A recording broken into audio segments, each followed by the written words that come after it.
നമസ്കാരം എല്ലാ പ്രേക്ഷകർക്കും സ്വാഗതം ലേഡീസ് ബാൻഡിലേക്ക്. ഇന്ന് ലേഡീസ് ബാൻഡിൽ നമുക്കൊപ്പം അതിഥിയായി ചേർന്നത് പ്രേക്ഷകർക്ക് പ്രത്യേക പരിചയപ്പെടുത്തലിന്റെ ആവശ്യകത ഒന്നുമില്ലാത്ത കുടുംബ പ്രേക്ഷകരുടെ പ്രിയ താരം യമുന റാണിയാണ്.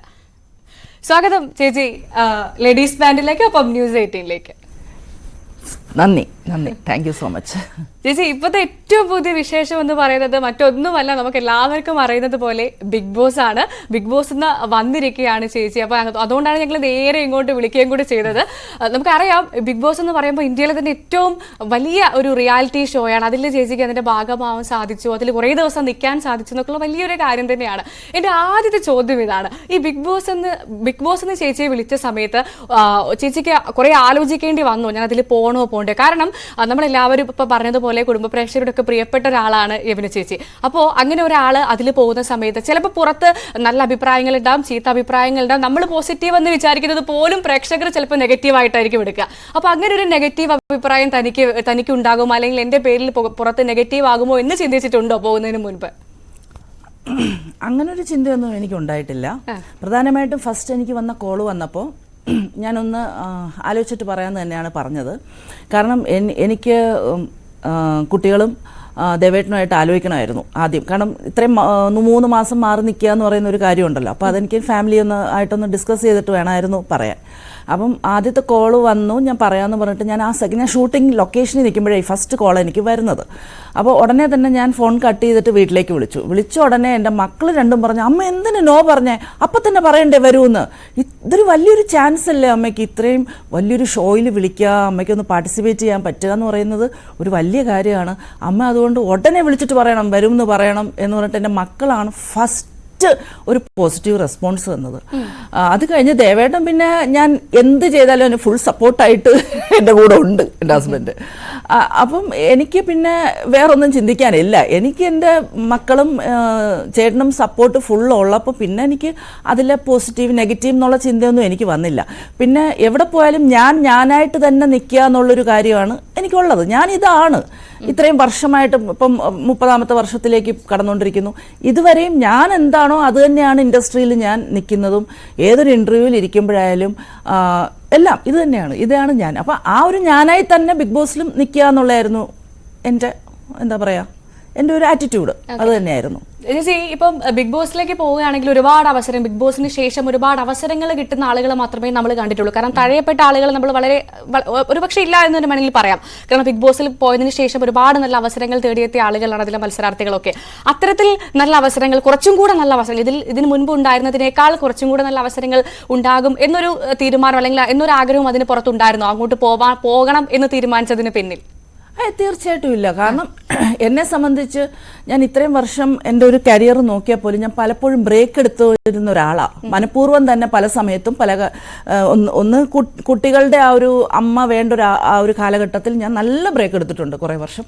പക്ഷെ ഞാൻ വീണ്ടും തിരിച്ചു വന്നപ്പോൾ എന്നെ 2 കൈ നീട്ടി എൻ്റെ പ്രേക്ഷകർ സ്വീകരിച്ചു എന്നുള്ളതാണ്. ആ ഒരു സ്നേഹം അന്നും ഇന്നും എനിക്കുണ്ട്. എന്നെ സംബന്ധിച്ച് ഒരു പ്രോജക്റ്റ് ചെയ്യുന്ന സമയത്ത്, ഒരെണ്ണം ചെയ്യുന്ന സമയത്ത് ആ പ്രോജക്റ്റ് തീർന്നു കഴിഞ്ഞാൽ അടുത്തൊരു പ്രോജക്റ്റിലേക്ക് ഞാൻ പോകാറുള്ളൂ. ഈ ഫുൾ ടൈം എൻഗേജ്ഡ് അല്ലെങ്കിൽ 30 ദിവസം ജോലി ചെയ്യുക എന്നുള്ള രീതി ആയിരുന്നില്ല എൻ്റെ ഒരു കരിയർ നോക്കിയാൽ പോലും. അപ്പം എനിക്കത് കാരണം അങ്ങനത്തെ ഒരു ഇതൊന്നുമില്ല. പക്ഷെ എനിക്ക് ഇറങ്ങിക്കഴിഞ്ഞപ്പം കുറച്ച് മനസ്സിലായ ഒരു കാര്യമെന്ന് വെച്ചാൽ, കുറച്ചൊരു നമ്മുടെ ഒരു സീരിയൽ കാണുന്ന കുടുംബ പ്രേക്ഷകർ എന്ന് പറയുന്ന ഒരു സ്നേഹം എനിക്ക് ഇത്രയും വർഷങ്ങളായിട്ട് കിട്ടിക്കൊണ്ടിരിക്കുന്നതിന് അപ്പുറത്തേക്ക് ഒരു വലിയ രീതിയിൽ കുടുംബങ്ങളുടെ ഒരു സ്നേഹം ഞാൻ പുറത്തിറങ്ങിക്കഴിഞ്ഞ് അനുഭവിച്ചു എന്നുള്ളത്, അത് എന്നെ കുറേയും കൂടി അവരുടെ ആളായിട്ട് ഇത്രയും നാൾ കഥാപാത്രങ്ങളിലൂടെ അവരെന്നെ സ്നേഹിച്ചിരുന്നത്. പക്ഷെ ഇപ്പൊ യമുന റാണി എന്ന യമുനയാണ് അവർ ഭയങ്കരമായിട്ട് ചേർത്ത് പിടിച്ച് സ്നേഹിക്കുന്നത്. അതെനിക്ക് ഫീൽ ചെയ്തു. ശരി ചേച്ചി, ബിഗ് ബോസിന് പുറത്തേക്ക് വന്നതിന് ശേഷം അതിന് മുൻപ് അവിടെ ഉണ്ടായിരുന്ന ഓരോ എപ്പിസോഡും കൃത്യമായിട്ട് കണ്ടിട്ടുണ്ടാകും. അപ്പോൾ ചേച്ചിക്ക് തോന്നിയായിരുന്നു, അല്ലെങ്കിൽ കുറച്ചും കൂടെ കളിച്ചിരുന്നെങ്കിൽ, അല്ലെങ്കിൽ ഞാൻ ഇങ്ങനെ ആവാൻ പാടില്ലായിരുന്നു, അങ്ങനെ എന്തെങ്കിലും ഒരു മൊമെന്റ് തോന്നിയിരുന്നു? പുറത്തിറങ്ങി ഞാൻ എപ്പിസോഡ്സ് കണ്ടപ്പോൾ പല സമയത്തും പ്രതികരിക്കേണ്ട കുറെ സിറ്റുവേഷൻസ് ഉണ്ടായിട്ട് ഞാൻ പ്രതികരിക്കാതെ മാറി നിന്നായിട്ട് എനിക്ക് തോന്നിയിരുന്നു. അതെനിക്ക് തോന്നിയിരുന്നു ചെയ്യാമായിരുന്നു എന്നുള്ളത്. പക്ഷെ ഇതിൻ്റെ അകത്ത് എന്തുകൊണ്ടാണ് ഞാനൊരു 3rd വീക്കിലാണ് പൂർണ്ണമായും സൈലന്റ് ആയത്? അതെനിക്കറിയാം, എൻ്റെ ഫോൾട്ടാണ് അത് സംഭവിച്ചത്. ആ ഒരു 3rd വീക്ക് എന്ന് പറയുമ്പോൾ, ഞാൻ ഫസ്റ്റ് വീക്ക് കയറുമ്പം പോലും ഒരു 2-3 പേരൊഴിച്ച് ബാക്കി എല്ലാവരും എന്നെ സംബന്ധിച്ച് ഒരു 10-20 വയസ്സിന് എന്നെക്കാൾ താഴെയുള്ള കുട്ടികളാണ്. അപ്പോൾ എനിക്ക് അവരോടൊരു നമ്മുടെ മക്കളുടെ എൻ്റെ ആമി ആഷ്മിയൊക്കെ പോലെ ആ ഒരു ഫീലിംഗ് അവരോട് തോന്നി, നമ്മുടെ കുട്ടികളുടെയൊക്കെ ആ ഒരു പരുവത്തിലുള്ള മക്കളെന്നുള്ള. അപ്പോൾ അവരോട് ആ ഒരു രീതിയിലാണ് ഞാൻ നിന്നതും, ആ ഒരു കുട്ടിക്കളിയിലൊക്കെ കൂടെ നിന്ന് അവരോട് ആ ഒരു ഇതായിരുന്നു. പക്ഷേ ആ ഒരു സെക്കൻഡ് വീക്കൊക്കെ ആയപ്പോഴത്തേക്ക് ഇവരുടെയൊക്കെ ഗെയിമിൻ്റെ രീതികളൊക്കെ കണ്ടപ്പോഴും ഇവർ പറയുന്ന ഭാഷകൾ കേൾക്കുമ്പോഴും ഒക്കെ എനിക്ക് എന്താ പറയുക അക്സെപ്റ്റ് ചെയ്യാൻ മനസ്സിലാവുന്നുള്ളൂ. ആ ഒരു കുട്ടികളുടെ വായിൽ നിന്ന് വീഴുന്ന ചില വാക്കുകളൊക്കെ കേട്ടപ്പോൾ എനിക്ക് തന്നെ അക്സെപ്റ്റ് ചെയ്യാനൊരു വിഷമം തോന്നി. അപ്പോൾ പിന്നെ എൻ്റെ ഒരു പ്രോബ്ലം അപ്പം എനിക്കുണ്ടായത് ഇത് ഗെയിമാണ്. അപ്പം എനിക്ക് ഇവിടെ സംസാരിക്കേണ്ടി വരും ഇവരോടൊക്കെ. ഞാൻ ഇവരെ കുട്ടികളെന്നും പറഞ്ഞ് കണ്ടിട്ട് അങ്ങനെ നിൽക്കാൻ പറ്റത്തില്ല, ഗെയിം കളിച്ചേ പറ്റൂ. അപ്പോൾ ഇവരോട് ഞാൻ എങ്ങനെയാണ് സംസാരിക്കേണ്ടത് എന്നൊരു കൺഫ്യൂഷൻ എനിക്ക് വന്നു. അതായിരുന്നു കുറച്ചൊരു ദിവസങ്ങളിൽ ഞാൻ വളരെ സൈലൻ്റ് ആയിപ്പോയി. അത് എൻ്റെ ഒരു കൺഫ്യൂഷനായിരുന്നു. കാരണം എന്നെ സംബന്ധിച്ച് ഞാൻ എപ്പോഴും അങ്ങനെ ഭയങ്കരമായിട്ട് സംസാരിക്കുന്ന ഒരാളല്ല പൊതുവെ, എന്നെ അറിയാവുന്നവർക്കറിയാം. പക്ഷേ എന്തെങ്കിലും ഒരു കാര്യം സംസാരിക്കേണ്ട സമയത്ത്, റിയാക്ട് ചെയ്യേണ്ട സമയത്ത്, അഭിപ്രായം പറയേണ്ട സമയത്ത് വളരെ സ്ട്രോങ് ആയിട്ട് അഭിപ്രായം പറയുന്ന ഒരാളാണ് ഞാൻ എല്ലാ കാര്യത്തിലും.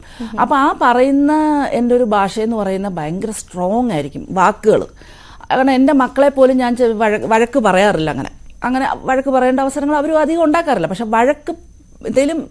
വഴക്ക് പറയേണ്ട ഒരു സിറ്റുവേഷൻ വന്നാൽ അവരെ ഞാൻ വഴക്ക് പറയുമ്പോൾ എൻ്റെ വാക്കുകൾ ഭയങ്കര ശക്തിയായിരിക്കും. ഈ വാക്കുകളെന്ന് ഞാൻ പറയുന്ന ചിലപ്പം കേൾക്കുന്നവർ വിചാരിക്കും എന്തെങ്കിലും മോശമായ വാക്കുകൾ പറയുന്നതായിരിക്കും. അതല്ല, പക്ഷെ വാക്കുകൾക്കൊരു കാഠിന്യം ഉണ്ടാവും. അത് അവരുടെ ഉള്ളിലേക്ക് ഭയങ്കരമായിട്ട് അങ്ങ് തുളച്ചു കയറും. അപ്പോൾ എൻ്റെ മക്കൾ തന്നെ എൻ്റെ അടുത്ത് പറയും, അമ്മ ഇങ്ങനെയൊക്കെ അമ്മ ഇത്രയും ശക്തിയായിട്ട് വഴക്ക് പറയില്ല, ഞങ്ങൾക്ക് കുറേ ദിവസത്തേക്ക് ഞങ്ങളങ്ങ് ഭയങ്കര ഡൗൺ ആവും എന്നൊക്കെ പറയാറുണ്ട്. അപ്പോൾ ഇത് എൻ്റെ അച്ഛൻ പോലും എൻ്റെ ചെറുപ്പത്തിൽ എൻ്റെ അച്ഛൻ എന്നോട് പറഞ്ഞിട്ടുണ്ട്, മോള് പറയുന്നതൊക്കെ വളരെ കറക്റ്റ് പോയിൻറ്റ്സാണ്.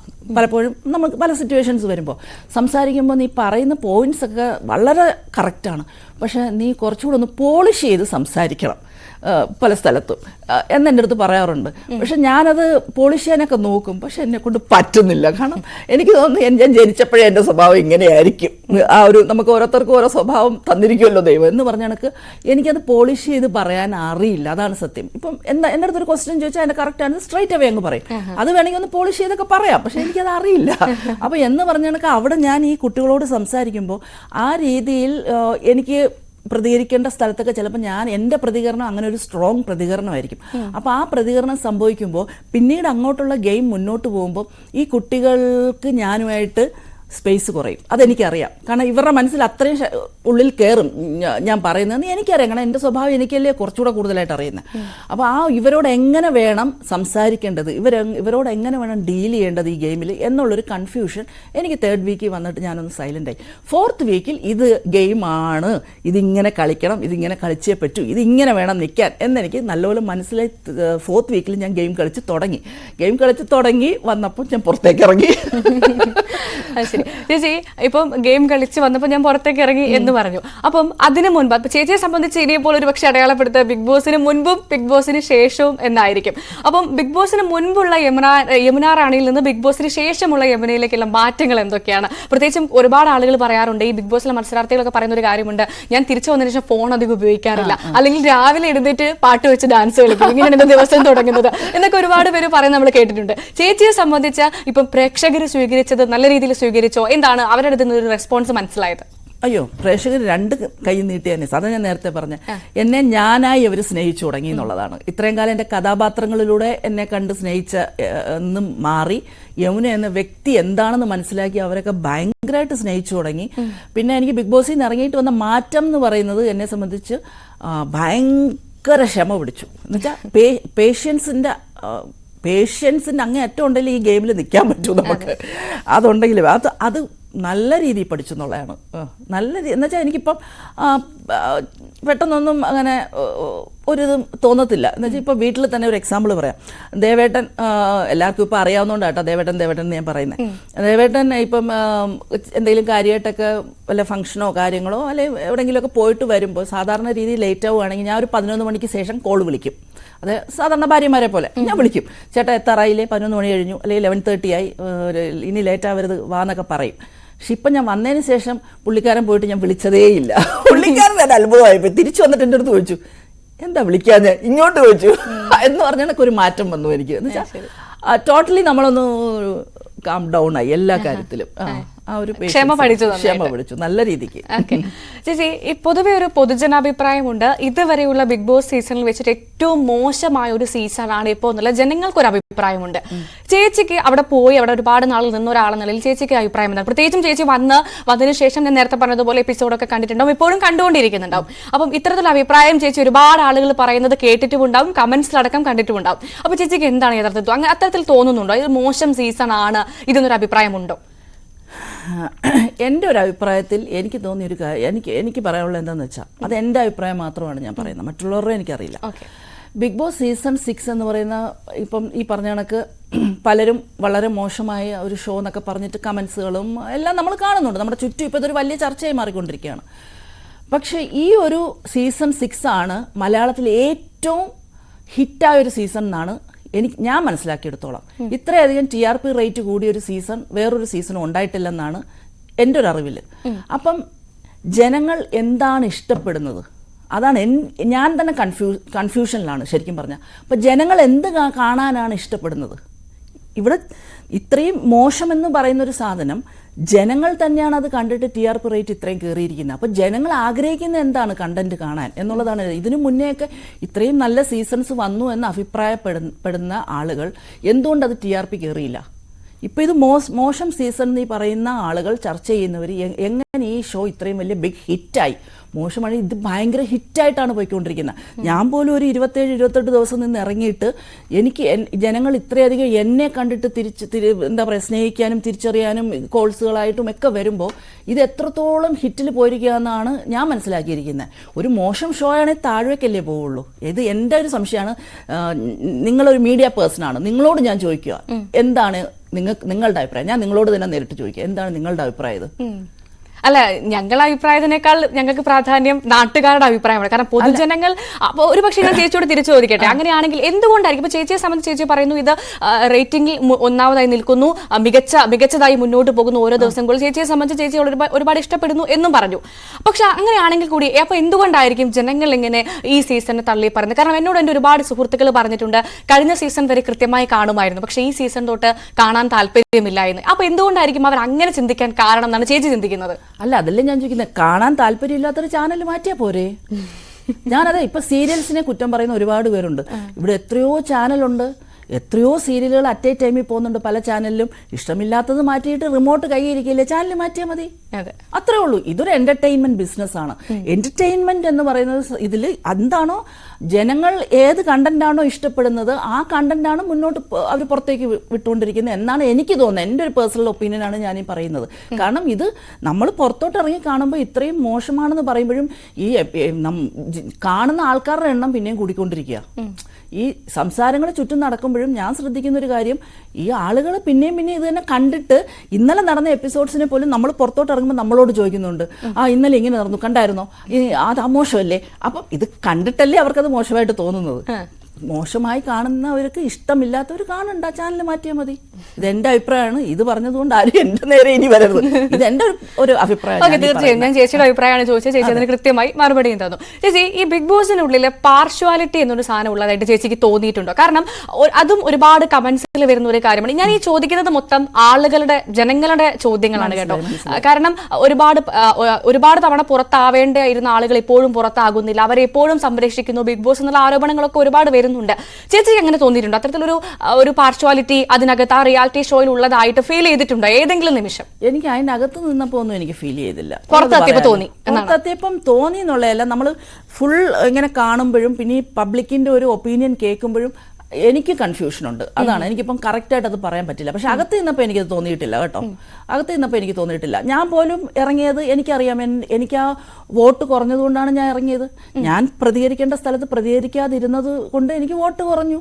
ഞാനെന്ന് പറയുന്ന ഒരാൾ ആ ഒരു ഷോയിൽ പോകുമ്പം പ്രേക്ഷകർ പ്രതീക്ഷിക്കുന്ന ഒരു ഇതുണ്ടാവും എന്നെ പോലെ ഒരാൾ ചെല്ലുമ്പോൾ. അപ്പോൾ ആ ഒരു സംഭവം എനിക്ക് കൊടുക്കാൻ അവിടെ പറ്റിയില്ല. അപ്പോൾ എൻ്റെ വോട്ട് കുറഞ്ഞു, ഞാൻ പുറത്തേക്ക് ഇറങ്ങി. അതെനിക്ക് അറിയാം, ഞാൻ അത് അക്സെപ്റ്റ് ചെയ്യുന്ന ഒരാളാണ്. എന്നുകൊണ്ട് അകത്ത് നിന്നപ്പോൾ എനിക്കത് തോന്നിയിട്ടില്ല. പുറത്ത് ഈ പറഞ്ഞ കണക്ക് നമ്മൾ പല എപ്പിസോഡ്സ് കാണുമ്പോഴും ജനങ്ങളുടെ ഈ അഭിപ്രായങ്ങളും ചർച്ചകളും കാണുമ്പോൾ ഇനി ഉണ്ടോ ഇല്ലേ, എനിക്കും ഇപ്പോഴും അതൊരു എന്താ പറയുക കറക്റ്റ് ഒരു ഉത്തരം അങ്ങനെയാണെന്ന് പറയാൻ എനിക്കും കൺഫ്യൂഷനാണ് ആ ഒരു കാര്യത്തിൽ. ചേച്ചി ഈ ഒരു സിബിൻ എന്നൊരു മത്സരാർത്ഥി ചേച്ചിക്ക് അറിയാമല്ലോ. അപ്പം സിബിനെ പുറത്താക്കിയതുമായി ബന്ധപ്പെട്ടാണ് ഒരുപാട് വിവാദങ്ങളിലേക്ക് അല്ലെങ്കിൽ ഒരുപാട് ആരോപണങ്ങൾ ബിഗ് ബോസ് എന്ന റിയാലിറ്റി ഷോയുമായി ബന്ധപ്പെട്ട് വന്നത്. നമുക്ക് അതിലേക്ക് എത്താം. അതിന് മുൻപ് ആ മത്സരാർത്ഥിയെ പുറത്താക്കിയതിനോട് ചേച്ചിയുടെ അഭിപ്രായം എന്താണ്? കാരണം ആ മത്സരാർത്ഥിയെ പുറത്താക്കിയതുമായി ബന്ധപ്പെട്ട് പുറത്ത് പല തരത്തിലുള്ള ആരോപണങ്ങളും പ്രത്യാരോപണങ്ങളും ഒക്കെ നടക്കുന്ന ഒരു സമയമാണ്. അതുകൊണ്ട് തന്നെയാണ് എനിക്ക് തോന്നുന്നു ഈ ഒരു ചോദ്യം ചേച്ചിയോട് ഇപ്പോൾ ചോദിക്കുന്നത് വളരെ പ്രധാനമായിരിക്കും. ആ ഒരു മത്സരാർത്ഥിയെ പുറത്താക്കിയതിനെതിരെ ചേച്ചിയുടെ ഒരു അഭിപ്രായം എന്താണ്? സിബിൻ നല്ലൊരു ഗെയിമറായിരുന്നു. ഞാൻ ഇതിന് മുന്നേ 1-2 ഇന്റർവ്യൂസ് കൊടുത്തപ്പോഴും ഞാൻ പറഞ്ഞു ഇനിയിപ്പം ഗെയിം ഭയങ്കരമായിട്ട് ട്വിസ്റ്റ് ആയിട്ടുണ്ട്, നല്ലൊരു രസമുണ്ട് നമുക്ക് കണ്ടുകൊണ്ടിരിക്കാൻ സിബിൻ വന്നപ്പോൾ എന്നൊക്കെ ഞാൻ പറഞ്ഞ ഒരാളാണ്. നന്നായിട്ട് സിബിൻ ടോട്ടലി ഗെയിമിനെ ചേഞ്ച് ചെയ്തു. സിബിൻ ആ ഒരു നമ്മൾ സ്ഥിരമായി കണ്ടുകൊണ്ടിരുന്ന ഒരു സാധനത്തിൽ നിന്നൊക്കെ മാറിയിട്ട് ഗെയിം ടോട്ടലി ഒന്ന് മാറി നല്ല രസമായിട്ട് ആ കളി പോയായിരുന്നു. അപ്പം ഞാൻ തന്നെ നേരത്തെ ഒരു ഇന്റർവ്യൂവിൽ പറഞ്ഞു ചിലപ്പോൾ കപ്പൊക്കെ ചിലപ്പോൾ സിബിന് തന്നെ ചിലപ്പോൾ പോവും, ജിൻഡോയും സിബിനും ഒക്കെ ആയിരിക്കും ടോപ്പ് 5 വരുന്നതെന്നൊക്കെ ഞാൻ അന്ന് പറഞ്ഞായിരുന്നു. പക്ഷെ അന്ന് ഞാൻ എപ്പിസോഡ്സ് കണ്ടുകൊണ്ടിരുന്നപ്പോൾ സിബിൻ ആ ഒരു എന്താ പറയുക ആ ഒരു മൈൻഡ് ഡൗൺ ആയിട്ട് കാണിച്ച കുറേ കാര്യങ്ങളുണ്ടല്ലോ. അപ്പോൾ എൻ്റെ ഹസ്ബൻഡ് ഒരു സൈക്കോ തെറാപ്പിസ്റ്റാണ്. അപ്പോൾ ഞങ്ങൾ രണ്ടുപേരും ഒരുമിച്ചിരുന്നാണ് എപ്പിസോഡ്സ് കണ്ടത്. അന്ന് ആ സമയത്ത് ലാലേട്ടൻ വന്ന് സിബിനെ ഭയങ്കരമായിട്ട് എന്താ കുറ്റപ്പെടുത്തിയൊക്കെ പറയുകയും എടുക്കുകയൊക്കെ ചെയ്ത് കഴിഞ്ഞിട്ട് സിബിൻ ഭയങ്കരമായിട്ട് ഡൗൺ ആയിപ്പോയി അങ്ങ്. അത് കഴിഞ്ഞ് സിബിൻ കാണിച്ച ഒരു കുറേ കാര്യങ്ങളുണ്ട്, നമ്മളെ ജനങ്ങൾ മുഴുവൻ കണ്ടതാണ്. എനിക്ക് പുറത്തു പോകണം, ഭയങ്കരമായിട്ട് കരഞ്ഞു വിളിച്ചു പറഞ്ഞു, എൻ്റെ ചെവിയിലിരുന്ന് ആരോ പറയുന്ന പോലെ തോന്നുന്നു, എന്തോ പറയുന്ന പോലെ തോന്നുന്നു, ഇതൊക്കെ നമ്മൾ കണ്ടുകൊണ്ടിരിക്കുക ലൈവായിട്ട് അതൊക്കെ. അപ്പം അത്രയും ഇത് ആയി പോണം എന്നൊക്കെ പറഞ്ഞ് ഇത്രയും പ്രശ്നങ്ങൾ സിബിൻ തന്നെയാണ് അതവിടെ ഇതായിട്ട്. സിബിൻ പക്ഷെ അവിടെ ബോൾഡായിട്ട് നിൽക്കണമായിരുന്നു. ഞാൻ ഒരു ഇൻ്റർവ്യൂ കുറച്ച് ദിവസം മുന്നേ കൊടുത്തപ്പോഴും സിബിൻ അപ്പം ഇത്രയും പ്രശ്നം പുറത്തേക്ക് ഇത് ഇത്രയും ആയിട്ടില്ല. അപ്പോൾ അതിന് മുന്നേ ഞാൻ ഒരു ഇൻ്റർവ്യൂ കൊടുത്തിട്ടുണ്ട്, അത് പക്ഷേ ഇതുവരെ പബ്ലിഷ് ചെയ്തില്ലെന്ന് തോന്നുന്നു. ആ സമയത്ത് ഞാൻ എന്നോട് അഭിപ്രായം ചോദിച്ചപ്പോൾ ഞാൻ പറഞ്ഞു സിബിൻ പുറത്തെ ജനങ്ങളുടെ സപ്പോർട്ട് മനസ്സിലാക്കി സിബിൻ അതൊന്ന് മനസ്സിലാക്കിയിട്ട് ഈ ഒരു ഡൗണായി നിൽക്കുന്ന മാറി സിബിൻ ഒന്ന് സ്ട്രോങ് ആയിരുന്നെങ്കിൽ നന്നായിരുന്നു എന്നുള്ളത് ഞാൻ ആ ഇന്റർവ്യൂ പറഞ്ഞായിരുന്നു. പക്ഷെ സിബിൻ അപ്പോഴും പറയുന്നുണ്ട് സിബിൻ അല്ല അവിടുന്ന് പോകണമെന്ന് പറഞ്ഞ ഒരാളല്ല സിബിനെ പുറത്താക്കിയതാണ്. അപ്പൊ അതൊരു പ്ലാനിങ് ആയിരുന്നു എന്നാണോ? പുറത്തിറങ്ങിയിട്ടല്ലേ സിബിൻ അത് പറഞ്ഞേ? ഞാൻ ഉള്ളിൽ സിബിൻ കാണിച്ച ആ ഒരു എന്താ പറയാ മൈൻഡ് ഡൗൺ ആയിട്ട് സിബിൻ കാണിച്ച കുറച്ച് വിഷമാവസ്ഥകളുണ്ട് സിബിൻ കടന്നുപോയ ആ ഒരു സിറ്റുവേഷനിൽ നമുക്കത് അറിയില്ല. നമ്മൾ ഈ കാണുന്ന ചിലപ്പം കുറച്ച് മാത്രമേ കാണാം, അതിലും കൂടുതൽ സിബിൻ അവിടെ വിഷമിച്ചിട്ടുണ്ടോ എന്നുള്ളത് നമുക്ക് അറിയില്ല. അപ്പം അങ്ങനെ ഒരു സിറ്റുവേഷനിൽ ഓട്ടോമാറ്റിക്കലി എൻ്റെ ഹസ്ബൻഡ് പറയുന്നത് ഒരു സൈക്കോ തെറാപ്പിസ്റ്റ് എന്ന ഇത് വെച്ചിട്ട് അദ്ദേഹം പറഞ്ഞത് ഈ രീതിയിൽ ഒരാൾ വന്ന് നമ്മുടെ ചെവിയുടെ അടുത്തിരുന്ന് ഇങ്ങനെ സംസാരിക്കുന്നു, തലയ്ക്കകത്തിരുന്ന് ആരോ പറയുന്നു, ഈ രീതിയിലൊക്കെ പറയുന്ന വ്യക്തികളെ പിന്നെ അവിടെ നമ്മൾക്ക് ഗെയിമിൽ വെച്ചുകൊണ്ടിരിക്കാൻ ചിലപ്പോൾ ബുദ്ധിമുട്ടായിരിക്കും. കാരണം അത് ശ്രദ്ധിക്കാതെ അല്ലെങ്കിൽ അത് പോട്ടേന്ന് നിസ്സാരമായി വിട്ടിട്ട് പിന്നെയും ഗെയിമിൽ നിർത്തിക്കഴിഞ്ഞാൽ പിന്നീട് ഇതിലും വലിയ എന്തെങ്കിലും ഒരു പ്രശ്നം ഉണ്ടായിക്കഴിഞ്ഞാൽ അത് ചിലപ്പോൾ ഇവരെ തന്നെ ഈ ഗെയിമിന്റെ എന്താ പറയാ ബിഗ് ബോസിനെ തന്നെ ബാധിക്കുന്ന ഒരു പ്രശ്നമായി മാറും. ചിലപ്പോൾ അതുകൊണ്ടായിരിക്കും സിബിനെ പുറത്ത് അവർ വിട്ടതെന്നുള്ളത് പുള്ളിക്കാരൻ പറഞ്ഞു. അതാണ് എനിക്കും അത് സത്യം പറഞ്ഞാൽ സിബിൻ പിന്നെ പുറത്തിറങ്ങിയിട്ട് പറയുന്നത് സിബിൻ വരാൻ ആഗ്രഹിച്ചില്ല, അവർ പറഞ്ഞു വിട്ടതാണെന്ന് സിബിൻ പറയുന്നു. പക്ഷെ നമ്മൾ ലൈവിൽ കണ്ടത് സിബിൻ പോണം എന്ന് പറഞ്ഞിട്ട് ഭയങ്കരമായിട്ട് മൈക്കൊക്കെ ഊരി മാറ്റിയിട്ടൊക്കെ വന്ന് ഇന്ന് മാറിയ മൂലയിലൊക്കെ പോയിരുന്നും പുറത്തിറങ്ങിയ ഇറങ്ങുന്ന എൻട്രൻസിലൊക്കെ വന്നിരുന്ന വിഷമിക്കുന്നതൊക്കെ നമ്മൾ കണ്ടതാണ്. തീർച്ചയായും. ഓക്കെ ചേച്ചി, ഈ സിബിനുമായി ബന്ധപ്പെട്ട വിഷയത്തിൽ തന്നെയാണ് അല്ലെങ്കിൽ ഈ ഒരു വിഷയം പറഞ്ഞുകൊണ്ടാണ് കഴിഞ്ഞ സീസണിലെ മത്സരാർത്ഥി വിജയിയായിരുന്ന അഖിൽ മാരാർ പ്രത്യേകിച്ചും അദ്ദേഹം ഇപ്പോൾ പറഞ്ഞ കുറച്ച് ആരോപണങ്ങളാണ് പ്രധാനമായും ഇപ്പോൾ എല്ലാവരും ചർച്ച ചെയ്യുന്ന ഒരു വിഷയം. അതിൽ അദ്ദേഹം അഖിൽ മാരാർ കൃത്യമായി പറഞ്ഞൊരു കാര്യമുണ്ട്, ബിഗ് ബോസിന് വോട്ടിംഗിൽ കള്ളം കാണിക്കുന്നു, പലതരത്തിലുള്ള ആളുകളെ കയറ്റുന്നതിൽ പണം വാങ്ങി കയറ്റുന്ന ആളുകളുണ്ട്. ഏറ്റവും പ്രധാനമായി അദ്ദേഹം പറഞ്ഞൊരു കാര്യമുണ്ട്, കാസ്റ്റിംഗ് കൗച്ച് ഉണ്ട് ബിഗ് ബോസിൽ എന്ന്. ചേച്ചി ആ ആരോപണത്തോട് യോജിക്കുന്നുണ്ടോ? ആരോപണത്തിന് യോജിക്കുന്നുണ്ടോ ഇല്ലേ എന്നുള്ളതല്ല ഇവിടെ എനിക്ക് പറയാനുള്ളത്. അത് അഖിൽ മാരാറുടെ പേഴ്സണൽ അറിയുന്ന കാര്യങ്ങളും അനുഭവങ്ങളുമാണ് അഖിൽ മാരാർ പറഞ്ഞിരിക്കുന്നത്. അതെനിക്കറിയില്ല, എനിക്ക് അഖിൽ മാരാറിനെ അറിയില്ല. ഞാനിപ്പം ഈ പറഞ്ഞ കണക്ക് ഈ ആൾക്കാരിപ്പം വീഡിയോസൊക്കെ അഖില് പറഞ്ഞതൊക്കെ ഷെയർ ചെയ്തപ്പോഴാണ് ഞാനത് കാണുന്നത്. അത് അഖിലിനറിയാവുന്ന അഖിലിന്റെ കയ്യിൽ തെളിവുകളുണ്ട് എന്നൊക്കെ പറഞ്ഞിട്ടാണ് അഖിൽ അത് പറഞ്ഞിരിക്കുന്നത്. അതിനെക്കുറിച്ച് എനിക്കറിയില്ല, അത് അഖിലിനല്ലേ അറിയുള്ളൂ. ഞാൻ ബിഗ് ബോസിൽ പോയ ഒരു കണ്ടസ്റ്റന്റ് ആണ്, ഞാൻ ഈ ഓഡീഷനൊക്കെ കടന്നു വന്ന ഒരാളാണ്. അപ്പം എനിക്ക് അനുഭവപ്പെട്ടത് എനിക്കവിടെ പറയാൻ പറ്റൂ, എനിക്കിവിടെ പറയാൻ പറ്റൂ. എന്നെ സംബന്ധിച്ച് വളരെ സ്ട്രെയിറ്റ് ആയിട്ടൊരു ഓഡീഷനിലാണ് ഞാൻ പങ്കെടുത്തത്. എൻ്റെ അടുത്ത് വളരെ കറക്റ്റായിട്ടാണ് അവർ കാര്യങ്ങൾ ചോദിച്ചതും എടുത്തതും. എന്നോട് ആരും പണം ആവശ്യപ്പെട്ടിട്ടില്ല. ഞാൻ അങ്ങോട്ടാണ് ഷോയ്ക്ക് എനിക്ക് ഇത്ര രൂപ വേണമെന്ന് ആവശ്യപ്പെട്ടത്. എന്നോട് അതിൻ്റെ ഷെയർ വേണമെന്ന് ആരും ആവശ്യപ്പെട്ടിട്ടില്ല. പിന്നെ എന്നോട് ഈ പറഞ്ഞിടയ്ക്ക് എന്നെ ആരും ഇൻഫ്ലുവൻസ് ചെയ്യാൻ വന്നിട്ടില്ല വേറൊരു തരത്തിലും. അപ്പം എനിക്ക് എൻ്റെ അനുഭവമല്ലേ എനിക്ക് പറയാൻ പറ്റൂ, വേറൊരാളുടെ അനുഭവം എനിക്കറിയില്ല. പിന്നെ ഞാൻ ആ രീതിയിൽ സ്ട്രൈറ്റ് ആയിട്ടാണ് ഞാൻ ബിഗ് ബോസിൽ പോയത്. എന്നോട് ആരും മോശമായിട്ട് ഒരു വാക്ക് പോലും പറഞ്ഞിട്ടില്ല. പിന്നെ അകത്ത് കയറി കഴിഞ്ഞ് ഞാൻ 10-27 ദിവസം നിന്നൊരാളാണ്. ഞങ്ങളുടെ കൂടെ ഉണ്ടായിരുന്ന ഒരു ലേഡി കണ്ടസ്റ്റൻറ്റും എന്നോട് അവരോട് ഇങ്ങനെ എന്താ പറയുക, ബിഗ് ബോസിൻ്റെ പുറത്ത് ഇങ്ങനെ ഒരു ഇൻഫ്ലുവൻസ് ഉണ്ടായ തരത്തിലോ അല്ലെങ്കിൽ ഇങ്ങനെയാണ് വന്നതെന്നോ എൻ്റെ അടുത്ത് അതിനകത്തുള്ള ഒരാൾ പോലും എന്നോട് പറഞ്ഞിട്ടുമില്ല. അതുകൊണ്ട് എനിക്കറിയില്ല, ഇതിനെപ്പറ്റി അറിയില്ല. ചേച്ചി, ഈ സിനിമയിൽ കാസ്റ്റിംഗ് കൗച്ച് ഉണ്ട് എന്നുള്ള ഒരുപാട് ചർച്ചകൾ നമ്മൾ ഇതിന് മുൻപ് നടത്തി, അതിലേക്ക് ഞാൻ കടക്കുന്നില്ല. പക്ഷേ ബിഗ് ബോസിൽ അല്ലെങ്കിൽ ഈ ഒരു റിയാലിറ്റി ഷോയിൽ ഇത്തരത്തിലുള്ള കാസ്റ്റിംഗ് കൗച്ച് നടന്നിട്ടുണ്ട് എന്നൊരു ആരോപണമാണ് കൃത്യമായും അഖിൽ മാരാർ ഉന്നയിച്ചെന്ന് ചേച്ചി കേട്ടിട്ടുണ്ടാവും ഒരു പക്ഷേ. തീർച്ചയായിട്ടും അത് വീഡിയോ കണ്ടു ഞാൻ. അതെ, അപ്പം അദ്ദേഹത്തെ സപ്പോർട്ട് ചെയ്തുകൊണ്ട് ഈ ഷോയിൽ തന്നെ മത്സരാർത്ഥികളായിരുന്ന ഒരുപാട് സ്ത്രീകളും രംഗത്ത് വന്നു എന്നുള്ളതും ശ്രദ്ധേയമായ ഒരു കാര്യമാണ്. അപ്പോൾ ചേച്ചിയോട് ആരെങ്കിലും ഇത്തരത്തിലൊരു അഭിപ്രായം പറഞ്ഞിരുന്നു, അല്ലെങ്കിൽ ഇത്തരത്തിലൊരു ഈ ഒരു ആരോപണം വന്നതിന് ശേഷം ഒരുപാട് ആളുകൾ ഒരുപക്ഷെ ചേച്ചിയോട് പ്രതികരണം തേടിയിട്ടുണ്ടാകും. അപ്പോൾ ആരെങ്കിലും പറഞ്ഞിരുന്നു, സഹ മത്സരാർത്ഥികളോ അല്ലെങ്കിൽ അതിന് മുൻപ് ഒരുമിച്ച് വർക്ക് ചെയ്ത സഹപ്രവർത്തകർ ആരെങ്കിലും പറഞ്ഞു ഇത്തരത്തിലൊരു കാസ്റ്റിംഗ് കൗച്ച് ബിഗ് ബോസിലും ഉണ്ട്, അല്ലെങ്കിൽ ആ ഒരു റിയാലിറ്റി ഷോയിലും അത്തരത്തിൽ നേരിടേണ്ടി വന്ന ആരെങ്കിലും ഉണ്ട് എന്നൊരു അഭിപ്രായം ചേച്ചി കേട്ടിരുന്നോ, ആരെങ്കിലും പറഞ്ഞിരുന്നു? ഉറപ്പായിട്ടും ഇല്ല. എന്നോട് ആരും പറഞ്ഞിട്ടുമില്ല, എനിക്കറിയത്തുമില്ല. അതാണ് ഞാൻ പറഞ്ഞത്. എനിക്ക് ഈ വിഷയത്തെക്കുറിച്ച് എനിക്ക് പേഴ്സണലി അറിയില്ല. അറിയാത്തൊരു കാര്യത്തെക്കുറിച്ച് എനിക്ക് ആരെയും സപ്പോർട്ട് ചെയ്തും പറയാൻ പറ്റത്തില്ല, സപ്പോർട്ട് ഇല്ലാതെയും പറയാൻ പറ്റത്തില്ല. ഞാൻ എൻ്റെ കാര്യം മാത്രമേ എനിക്കിവിടെ പറയാൻ പറ്റൂ. എൻ്റെ കാര്യമേ പറയാൻ പറ്റും. എന്നെ സ്ട്രൈറ്റ് ആയിട്ട് അവർ വിളിച്ചു, ഓഡിഷൻ നടത്തി, എൻ്റെ കാര്യങ്ങൾ കറക്റ്റാണ്, എന്നോട് അവർ ചോദിച്ച ക്വസ്റ്റ്യൻസിന് കറക്റ്റാണ് ഞാൻ ആൻസർ കൊടുത്തു. അതിനുശേഷം എനിക്ക് തോന്നുന്നു നമ്മൾ ബിഗ് ബോസിൽ കയറുന്നതിനൊരു 2 വീക്സ് ആ സമയത്ത് എന്നെ കൺഫേം പോലും എന്നോട് പറയുന്നത്. ആ ഒരു സമയത്ത് എൻ്റെ അടുത്ത് കൺഫർമേഷൻ പോലും യമുന കൺഫേംഡ് ആണെന്ന് പോലും എന്നോട് പറയുന്നത്. അതുകൊണ്ട് തന്നെ എനിക്ക് ബിഗ് ബോസിലേക്ക് പോകാൻ എനിക്ക് പ്രിപ്പറേഷൻ ഒന്നും എടുക്കാൻ പോലും പറ്റിയില്ല എന്നുള്ളത് സത്യം. അപ്പം ഈ പൊതുവെ സ്ത്രീകൾക്കെതിരായ ഒരു ആരോപണമായിട്ടാണ് പുറത്ത് അഖിൽ മാരാർ പറഞ്ഞതിനെ വിലയിരുത്തപ്പെടുന്നത്. അതിനോടുള്ള ചേച്ചിയുടെ പ്രതികരണം എന്താണ്, ഒരു മത്സരാർത്ഥി അല്ലെങ്കിൽ അവിടെ പോയ ഒരാളെന്ന നിലയിൽ? അല്ല, അതാ ഞാൻ പറഞ്ഞു, എനിക്ക് അറിയില്ലല്ലോ അഖിൽ പറഞ്ഞതിൽ എത്രത്തോളം സത്യമുണ്ട് അസത്യമുണ്ടെന്നുള്ളത് എനിക്കറിയില്ല. എനിക്ക് ബിഗ് ബോസിൽ പോയ ഒരാളെന്ന നിലയിൽ എൻ്റെ അഭിപ്രായം മാത്രമേ ഇതിൽ പറയാൻ പറ്റൂ. എനിക്കങ്ങനെ ഒരു അനുഭവമില്ല. പിന്നെ ഈ പറഞ്ഞ കണക്ക് ബിഗ് ബോസിനെ കുറിച്ച് എനിക്ക് പറയാനില്ല, കാരണം എനിക്കറിയില്ല ബിഗ് ബോസിൽ ഇങ്ങനെ ഒരു സംഭവം ഉണ്ടോ എന്ന് എനിക്കറിയില്ല, കാരണം എനിക്കത് അനുഭവം ഉണ്ടായിട്ടില്ല, അതുകൊണ്ടാണ്. പക്ഷെ സിനിമയെക്കുറിച്ച് ഇപ്പോൾ നിങ്ങൾ പറഞ്ഞൊരു കാസ്റ്റിംഗ് കൗച്ച് എന്ന് പറയുന്നത് സിനിമയിലുണ്ട്, അതെല്ലാവർക്കും അറിയാവുന്ന കാര്യമാണ്. ഞാൻ മുമ്പും പറഞ്ഞിട്ടുണ്ട്, എല്ലാ മേഖലയിലും ഇതൊക്കെ ഉണ്ട്. ഒരാൾ നമ്മളെ എന്താ പറയുക, ലഞ്ച് കഴിക്കാനോ ഡിന്നർ കഴിക്കാനോ വിളിച്ചാൽ പോണോ വേണ്ടേ എന്ന് തീരുമാനിക്കുന്നത് നമ്മളാണ്. ആരും നമ്മളെ പിടിച്ചു വലിച്ച് എവിടെയും കൊണ്ടുപോയില്ല. ഇത് ഇത്രയും വർഷം ഇൻഡസ്ട്രിയിൽ നിന്ന് അനുഭവം വെച്ചാൽ ഞാൻ പറയുന്നത്. നമ്മൾ പോകണമെന്ന് വിചാരിച്ചാൽ മാത്രമേ ഒരു ഡിന്നറിനും ലഞ്ചിനും പോകാൻ പറ്റൂ.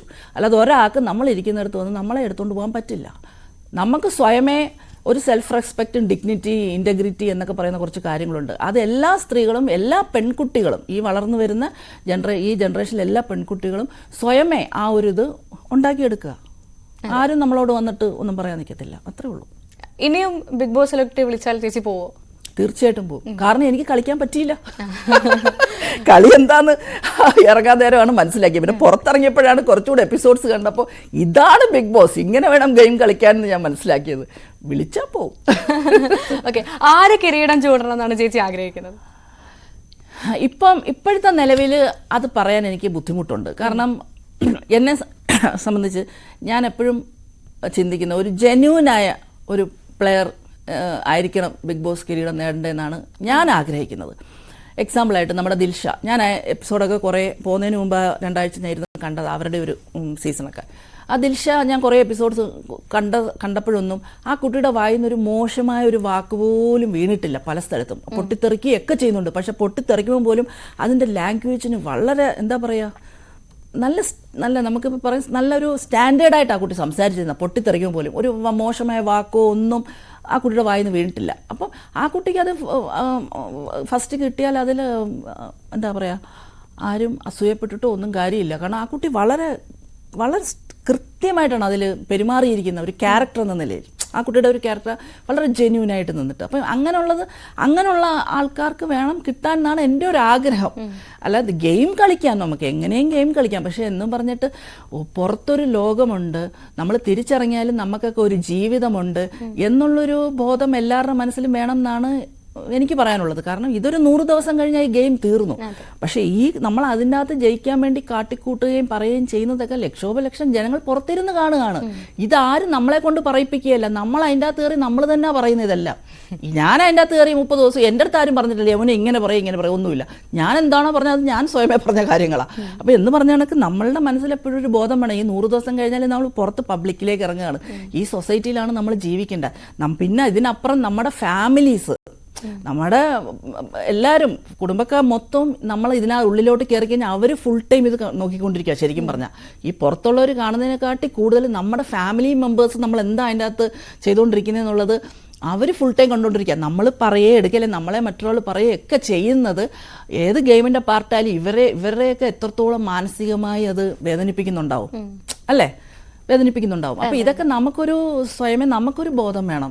ഇത് ഷോയാണ്, അല്ലെങ്കിൽ ഇത്രയും ആളുകൾ കാണുന്നതാണ്, ഇത്രയും വലിയൊരു പ്ലാറ്റ്ഫോമിൽ നിന്നുകൊണ്ട് ചെയ്യുന്നതാണ്. അപ്പം നമ്മളുടെ ഭാഷയിലും പെരുമാറ്റത്തിലും ഒക്കെ ഒരു ജെന്യൂനിറ്റി വേണം, കുറച്ചുകൂടെ ഒക്കെ എന്നാണ് എനിക്ക് തോന്നിയത്. അപ്പം അങ്ങനെ ഒരു നല്ല രീതിയിൽ നിൽക്കുന്ന ഒരു പ്ലെയർക്ക് വേണം ഫസ്റ്റ് കിട്ടാനെന്ന് ഞാൻ ആഗ്രഹിക്കുന്നു. ആരും പേര് പറയാതെ പറഞ്ഞു ഒപ്പിച്ചല്ലേ? അങ്ങനല്ല, നൈസായിട്ട് പേര് പറയാനില്ല. ഞാൻ പറയുന്നത് ഇപ്പോഴത്തെ നിലവിൽ അത് ആർക്ക് ഫസ്റ്റ് പോകണമെന്ന് അതുകൊണ്ട് എനിക്ക് പറയാൻ പറ്റാത്തൊരവസ്ഥയാണ് അത്. ശരി, അങ്ങനെയാണെങ്കിൽ ഏറ്റവും മോശം പ്ലെയർ എന്ന് ചേച്ചിക്ക് തോന്നുന്ന ആളാരാണ് ഇപ്പൊ നിലവിൽ? അവിടെ മോശം പ്ലെയർ എന്നും പറയാൻ എല്ലാവരും കളിക്കുന്നുണ്ട്. എല്ലാവരും അവരവരുടേതായ ഒരു ഗെയിം തന്നെയാണ് അവിടെ കളിച്ചുകൊണ്ടിരിക്കുന്നത്. അവിടെ മോശമെന്നൊന്നും പറഞ്ഞ് ഇപ്പം ആരെയും മാറ്റി നിർത്താനൊന്നുമില്ല. എല്ലാവരും അവരവരുടെ രീതിയിൽ ഗെയിം കളിച്ചുകൊണ്ടിരിക്കുക.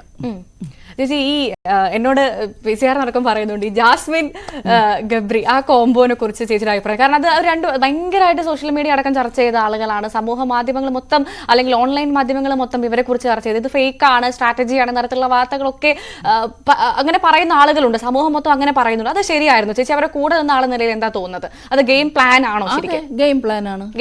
അതുകൊണ്ടല്ലേ ആദ്യത്തെ ആഴ്ച ഞാൻ അവരെ സപ്പോർട്ട് ചെയ്തുകൊണ്ടാണല്ലോ ഇപ്പോഴും പബ്ലിക്കിന്റെ ഇടയിൽ എൻ്റെ ഒരു ഇന്റർവ്യൂസിന്റെ ഇടയിൽ കമന്റ് വരുന്നത് ഇവരാദ്യം അവരെ സപ്പോർട്ട് ചെയ്തില്ലേ എന്ന് പറഞ്ഞിട്ടാ. ഇപ്പോൾ എന്താണ്, ഞാൻ അവരുടെ ഒരു ഗെയിം പ്ലാൻ രണ്ടുപേരും കോംബോ ചെയ്യാൻ തീരുമാനിച്ചിട്ട് അവർ സംസാരിക്കുന്നത് ഞാൻ കേട്ട ഒരാളാണ്. ഞാൻ കേട്ടു. ആ കേട്ടതിൻ്റെ ഇതിലാണ് ഞാൻ അവരെ സപ്പോർട്ട് ചെയ്തത്. ഇവരിത് ഗെയിമാണ്, നിങ്ങൾ അവർക്കെതിരെ ഇങ്ങനെ എല്ലാവരും കൂടെ ചേർന്നിട്ട് അവരെ വേറൊരു ആംഗിളിൽ ഇവരെ എന്താ പറയുക കൊണ്ടെത്തിക്കേണ്ട, അവർ ഗെയിമാണ് കളിക്കുന്നതെന്നുള്ളത് ഞാൻ അവിടെ ആദ്യമേ പറഞ്ഞതാണ്. പക്ഷേ ഈ പറഞ്ഞ കണക്ക് ഗെയിമാണ്, ഗെയിമിൽ കളിയൊക്കെ തുടങ്ങി ഇവരുടെ കയ്യിൽ നിന്ന് ചില സ്ഥലത്തൊക്കെ നമ്മൾ അതാ ഞാൻ നേരത്തെ പറഞ്ഞത്, ഇത് ഇത്രയും ജനങ്ങൾ കാണുക എന്നുള്ളൊരു ബോധം നമുക്ക് സ്വയമാണ് വേണ്ടത്. എന്ത് ഗെയിം കളിച്ചാലും പുറത്തോട്ട് ഇറങ്ങിയാലും നമുക്ക് ജീവിക്കണം എന്നുള്ളൊരു ഇത് നമുക്ക് വേണം. അപ്പം അങ്ങനെയുള്ള ചില കാര്യങ്ങൾ ഇവരുടെ കയ്യിൽ നിന്നൊക്കെ ഗെയിമിൻ്റെ ഭാഗമായിട്ടാവാം അല്ലാതാവാം വിട്ടുപോയിട്ടുണ്ട്. അതിപ്പോൾ എല്ലാവരും കണ്ടല്ലോ, ലൈവിലും ഒക്കെ ആളുകൾ കണ്ട് ചർച്ച നടത്തുന്നത് അതുകൊണ്ടാണല്ലോ. അപ്പോൾ ആ സമയത്ത് ഞാൻ ഈ 3-ാമത്തെ ആഴ്ചയൊക്കെ അവർക്കെതിരെ തന്നെ ആയിരുന്നു. ആ സമയത്ത് അതിനകത്തും എല്ലാവരും പറഞ്ഞു ഇവരെ സപ്പോർട്ട് ചെയ്തിട്ട് ഇവരിപ്പം തിരിച്ച് അവർക്കെതിരെ നിൽക്കുന്നു, ഇവർക്ക് എന്താ നിലപാടില്ലേ, അങ്ങനെയൊക്കെ പറഞ്ഞ് കുറേ കാര്യങ്ങൾ ഞാനിപ്പം അകത്ത് നിന്നപ്പോഴും പലരും അവിടെ ഇവിടെയൊക്കെ പറഞ്ഞ് ഞാൻ കേട്ടു. പുറകിൽ കൂടെയൊക്കെ പുറത്തിറങ്ങിയപ്പോഴും ഇപ്പം കമൻസിലൂടെ കാണുന്നുണ്ട് ഇവർ ആദ്യം അവരെ സപ്പോർട്ട് ചെയ്തു, പിന്നെ അവരെ തിരിച്ചവരെ കുറിച്ച് ഇപ്പം പറയുന്നു എന്ന് പറഞ്ഞിട്ടൊക്കെ കാണുന്നുണ്ട്. എന്നെ സംബന്ധിച്ച് എൻ്റെ നിലപാടെന്ന് പറയുന്നത് ഒരു ആളെ സപ്പോർട്ട് ചെയ്യുക എന്നുള്ളതല്ല, അവർ ചെയ്യുന്ന പ്രവൃത്തി എന്താണോ അതിനെ സപ്പോർട്ട് ചെയ്യുന്നു. അവരുടെ പ്രവൃത്തി ശരിയല്ലെങ്കിൽ അതിനെ സപ്പോർട്ട് ചെയ്യില്ല. ഇപ്പോൾ ഞാൻ എക്സാമ്പിൾ പറയാം. എൻ്റെ ഹസ്ബൻഡ്, അദ്ദേഹം ഒരുപാട് നല്ല കാര്യങ്ങളൊക്കെ ചെയ്യുന്ന, ഒരുപാട് നല്ല പ്രവൃത്തികളൊക്കെ ചെയ്യുന്ന ഒരു വ്യക്തിയാണ്. അദ്ദേഹം ചെയ്യുന്ന എല്ലാ നല്ല പ്രവൃത്തികൾക്കും ഞാൻ സപ്പോർട്ട് ചെയ്യും. ഫുൾ സപ്പോർട്ടായിട്ട് ഒരു ഭാര്യ എന്ന നിലയിൽ ഉണ്ടാവും. പക്ഷെ അതേ ആള് അദ്ദേഹം വേറൊരു മോശമായ ഒരു പ്രവൃത്തി ചെയ്താൽ ഞാൻ സപ്പോർട്ട് ചെയ്യത്തില്ല. ഞാൻ മുഖത്ത് നോക്കി പറയും ദേവട്ടൻ ചെയ്തത് ശരിയല്ല എന്ന് തന്നെ ഞാൻ പറയും. ഒരു ഭാര്യ എന്ന നിലയിൽ എല്ലാത്തിനും ഞാൻ സപ്പോർട്ട് ചെയ്യില്ല. ചെയ്യുന്ന തെറ്റുകളെ തെറ്റെന്നും പറയും, ശരികളെ ശരിയെന്നും പറയും. അതാണ് എൻ്റെ നിലപാട്. ഏതൊരു കാര്യത്തിലും ഞാനെന്ന യമുന റാണിയുടെ നിലപാടെന്ന് പറയുന്ന അതാണ്. അത് മനസ്സിലാക്കാൻ എന്താ പറയുക, ഇത് കണ്ടുകൊണ്ടിരുന്ന പലർക്കും അത് മനസ്സിലായില്ല. തീർച്ചയായും ഈ ഒരു റിയാലിറ്റി ഷോയിൽ ചേച്ചി ഏറ്റവും വേദനിപ്പിച്ച ഒരു അനുഭവം ഉണ്ടായിരുന്നു, അതെന്താണ്? ചെറിയ വാക്കുകളൊന്ന് പറഞ്ഞാൽ എങ്ങനെയായിരിക്കും? ഏറ്റവും വേദനിപ്പിക്കുന്നില്ല, എനിക്ക് ഈ കൂടെ നിന്ന് പുറവിൽ നിന്ന് കുത്തുക എന്നൊക്കെ പറഞ്ഞില്ല, അങ്ങനെ ഒരു വിഷമം എനിക്കുണ്ടായി. അത് ശ്രീരേഖ എന്ന് പറയുന്ന ഒരു കണ്ടസ്റ്റൻറ്റിൽ നിന്ന് തന്നെയാണ്. ഞാൻ അവിടെ വെച്ചത് പറയുകയും ചെയ്തതാണ്. ഒന്ന് മറ്റേ എല്ലാവരും കണ്ടല്ലോ ലൈവിലൊക്കെ, ഒരു ചായ കേസ് ഉണ്ടായി ജിൻഡോടെ. ചായ വിത്ത് ബോഡി ഷോ എന്ന് പറഞ്ഞിട്ടൊരു സംഭവം പവർ റൂമിൽ നിന്ന് ഇരുന്നപ്പോൾ നമ്മൾ പറഞ്ഞിട്ട്, അപ്പം ജിൻഡോ അത് കഴിഞ്ഞിട്ട് ജിൻഡോയ്ക്ക് അത് ഫീൽ ചെയ്തു. അത് കഴിഞ്ഞ് വന്ന് പബ്ലിക്കായിട്ട് സംസാരിക്കുമ്പോൾ ജിൻഡോ ഒരു മോശമായ പരാമർശം എൻ്റെ അടുത്ത് നടത്തി. അത് കഴിഞ്ഞ് ഞാൻ തിരിച്ചും ജിൻഡോട് പറഞ്ഞു.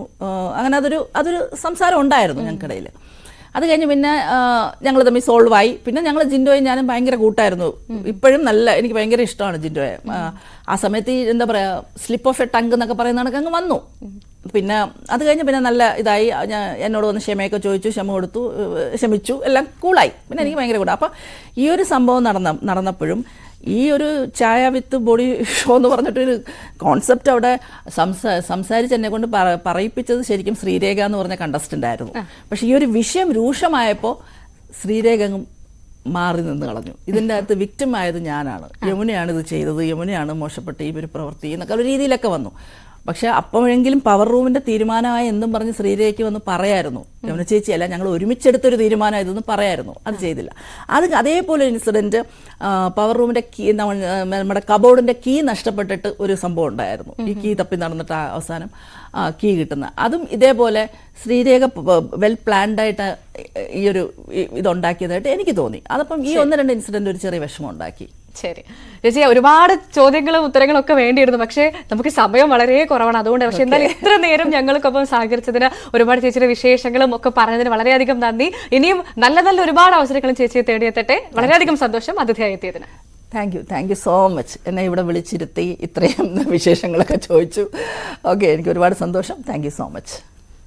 ലേഡീസ് മൻ പൂർണ്ണമാകുന്നു. നമസ്കാരം.